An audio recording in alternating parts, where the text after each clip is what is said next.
आज भारताच्या 76व्या प्रजासत्ताक दिनानिमित्त अकोले नगरपंचायत या ठिकाणी मोठ्या उत्साहाच्या वातावरणात ध्वजारोहणाचा कार्यक्रम पार पडला।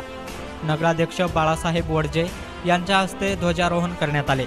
यावेळी माजी नगराध्यक्षा सोनालीताई नाईकवाडी, नगरपंचायतचे मुख्याधिकारी, विभाग प्रमुख आणि सर्व कर्मचारी उपस्थित होते। नगराध्यक्ष बाळासाहेब वडजे यांनी यावेळी अकोलेकरांना प्रजासत्ताक दिनाच्या शुभेच्छा दिल्या आहेत।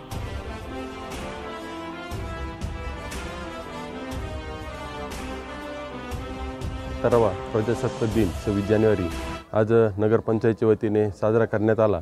त्यानिमित्ताने उपस्थित असलेले माजी नगराध्यक्षा सोनालीताई नाईकवाडी, प्रमोद मंडलिक, नवनाथ शेटे, नवनाथ मोहिते, त्याचप्रमाणे दिलीपभाई शाह, अनिल शेठ कोळपकर व मुख्याधिकारी गोसावी साहेब, सर्व विभाग प्रमुख व कर्मचारी अधिकारी उपस्थित राहिले। त्याबद्दल सर्वांना 26 जानेवारीच्या शुभेच्छा देतो व थांबतो।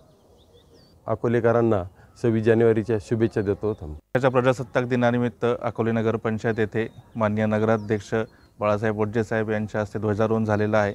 आज प्रजासत्ताक दिनाच्या निमित्ताने मी अकोले नगर पंचायतच्या वतीने सर्व अकोलेकरांना शुभेच्छा। 76वा